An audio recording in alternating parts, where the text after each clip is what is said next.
Had we not created a permanent fund here in Alaska, most people agree, no doubt those dollars would have all been spent in the traditional manner that has gotten those states and nations into trouble. Oh boy, nothing but continued violence in Iraq, one incident after another, beheadings, all sorts of terrorist activities. I've heard all sorts of suggestions as to how we might deter terrorist activities in Iraq. They range from the sublime to the ridiculous to the grossly politically incorrect and back again.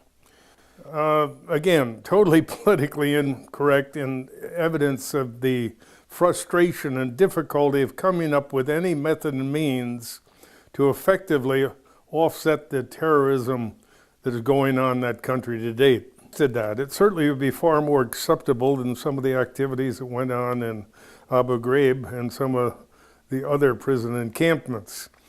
But there is another approach that I would much prefer to see undertaken, and which I think has enormous potential. And that is something that first was broached nationally in an article by one Stephen Clemens back in April, I believe it was, in which he had written an article for the New York Times suggesting that in Iraq they adopt a program similar to what we have done in Alaska, and that is use their oil wealth to invest in spin-off dividends that would impact each and every Iraqi, give them all a piece of the action. Here in Alaska, we have a constitution that says we manage the resources for the benefit of the people. And it was the opinion of some of this years ago that the maximum benefit that most equitably met that constitutional mandate was to set up an investment account funded with a portion of our oil wealth, which would spin off dividends. I wanted to create a stock sharing concept and actually give people a share of dividend earning stock per year.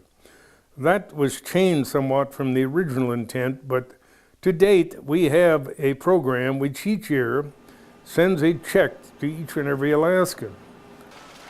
Now, that gives them a sense of ownership.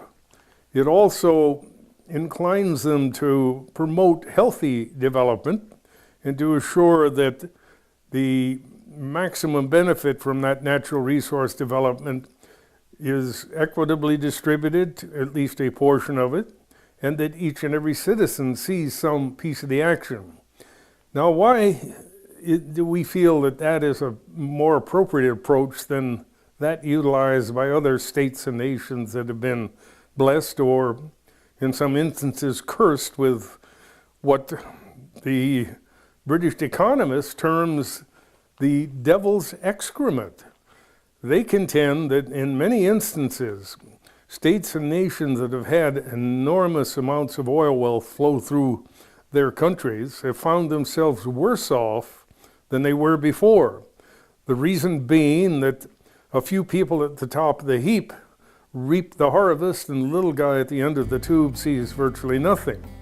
Also, there's an inclination on the part of politicians, of course, to spend every dollar they can get their fingers on.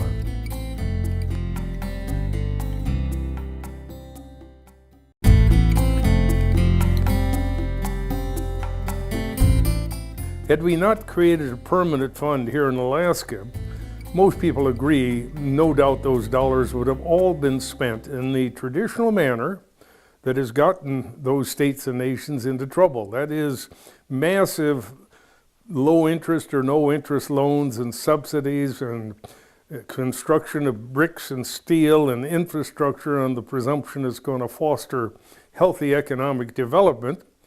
But because oil prices vacillate dramatically, when they plunge, then in many instances those countries are left holding the bag and the people are destitute. When I was invited back to the World Bank here a few years ago, they told me they had looked at every state and nation and how they had handled their oil wealth and concluded that Alaska had done by far the best job. And they attributed it in largest measure to that dividend program. The dividend program has created, in essence, a militant ring of defense that surrounds that permanent fund, that whenever the politicians hope to invade it or wish to invade it, the spear holders rise up in outrage and protest. If there's a good and worthy cause, they will permit those dollars to be spent, or more appropriately, to be extracted back in the form of user fees or taxes that more appropriately allocate the benefits to those folk who are willing to pay more for them. In other words, rather than simply using those dollars to create a new government program, put the money in the people's pockets and require the politicians to come to them and extract those dollars back through appropriate means. Thereby, the individual who benefits most from a program, of course, pays the most. But in Alaska, the success of the dividend program is evidenced by the fact that a few years ago, when they attempted to tap a portion of the monies that might have gone for dividends, some 83% of the people by public vote rejected it overwhelmingly. Anyhow, that article back in April prompted me to send a copy of it to Senator Ted Stevens, suggesting that perhaps he should discuss it with the president. There appeared to be the potential of establishing in Iraq something that has apparently never occurred before, and that is creating a democratic capitalistic mindset on the part of the people. Now we have terrorist acts, of course, which the people perceive of them, for example, blowing up somebody else's pipeline. They don't have a sense of ownership. If they perceived it as our pipeline, and the majority of people recognize that every time they interrupted oil flow, it was money out of their individual pockets, there'd be a resistance to the type of thing that is occurring over there to date. Anyhow, Senator Stevens wrote me back and said he had discussed it with President Bush, who was very much interested. He said, in essence, stay tuned. About 2 weeks later, Colin Powell is on national television, enthusiastically endorsing the idea of a dividend program for Iraq. Several Congress people subsequently commented thereon.